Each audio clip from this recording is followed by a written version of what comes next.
नमस्कार आपण मानकु आज मो यूट्यूब चैनल को स्वागत करुछि। आज मु प्रस्तुत करने को जाउछि क्रिस्पी मुडुकु।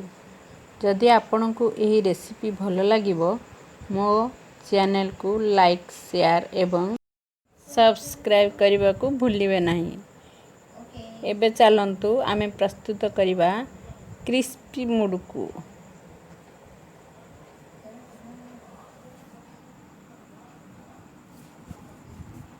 प्रथमे आमे 1 कप चावल गुंड नेबा, तापरे 4 भागरु 1 भाग बेसन,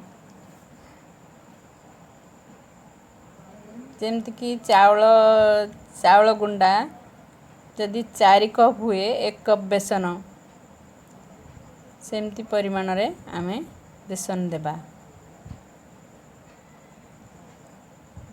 गाय घियो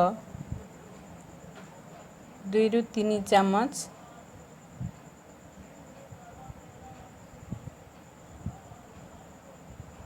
पके देबा।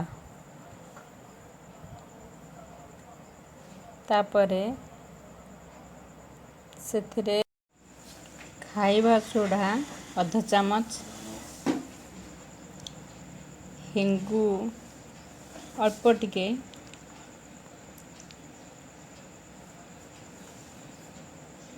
जुआनी आधा चम्मच,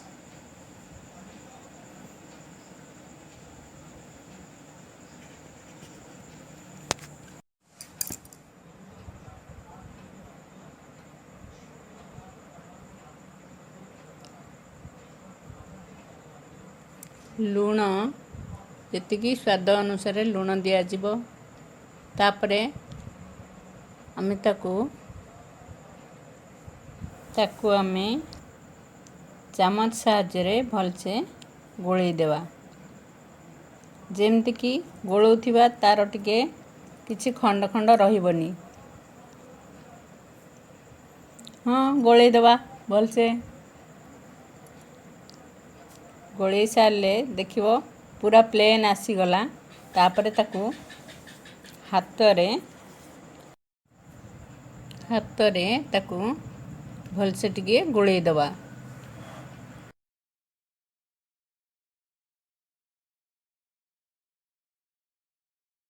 हातरे गोळई सारिबा परे ताकू आमे चम्मच साहाय्य टिके टिके गरम पानी देबा।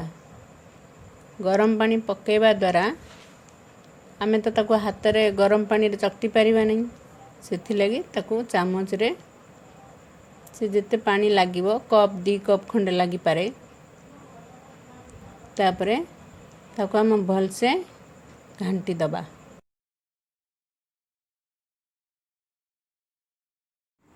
देखंतु आमे ताकू जो घांटी थिले चम्मच साहाय्य रे तापरे हाथ साहाय्य रे टिके ताकू भलसे चकटी गिरी नरम बने दबा। हला सेटा हमरो डो प्रस्तुत हो गला। हेले आमे ताकू किछि समय पई घोड़े के रखि दबा। आमे जो घोड़े के रखि थिले 15 मिनिट परे ताकू देखिबा। हेले सेटा बहुत नरम हो जाईछि। हेले से नरम टाकू आमे छांच साहाय्य रे ताकू मुडकु तयारी करिवा। जदि छांच काहार नथिवो ताकू हाथ रे बनेवा को पड़िबो। हाथ साहाय्य रे भी मु गोटे बनै की देखै देबी। देखंतु एबे छांच रे बनेली। छांच रे हिची पकेली डोटाकू। तापरे मु ताकू छांच साहाय्य रे ताकू बनै देबी।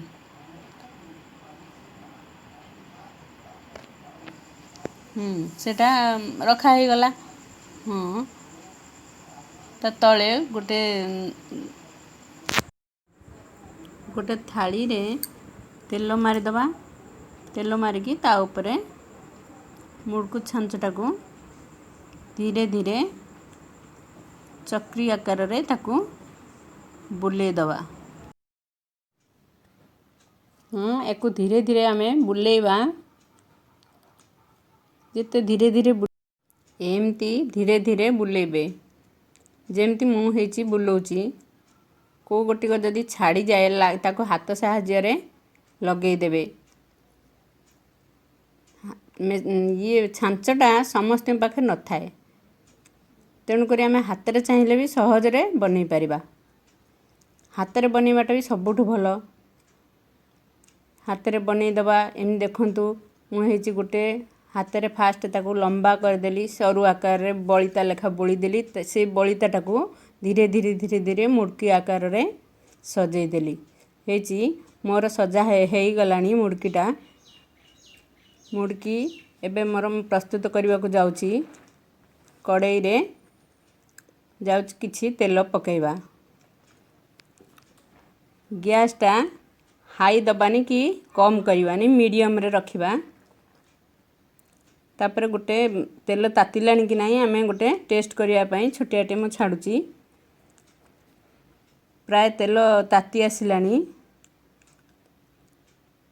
तेलटा बेसी गरम हो गले सेटा पोड़ी जीवो किंतु ता भीतरटा कंचा रही जीवो। किंतु तेलटा कम मीडियम रे आमे रखिथिले धीरे धीरे हबो। तेणु करी मु सब पकई दूची गोटे गोटे करिकी। कहा देह को देह लागबनी छाड़ी छाड़ी की गोटे गोटे पकई दबा। किछि समय पर ताकू ओल्टई दबा। ओल्टई देला परे देखिबा आमे ताकू बारंबार टिके टिके चलेइबा सेटा ब्राउन कलर हेबा जाय अपेक्षा करिबा। ब्राउन कलर हेले ताकू धीरे किनी आमे छाणी की रखी दबा। देखंतु मु प्राय छाणी देली एमती आउ जतक अच्छी ताकू भी एमती छाणिकी सब मुड़की प्रस्तुत करदबा। हेची मोर मुड़की प्रस्तुत हो गला। एथिरे आमे टिके एथिरे टिके लंका गुंड पकेइबे, टिके कला लूण पकेइबे, टिके चाट मसला पकेइबे। तापरे देखिबे रेसिपीटी केमती लागुची। आपणक परिवार वर्गों को खुआइबे। रहिली नमस्कार। हाँ सब्सक्राइब करने जमारू भूलिबा नहीं।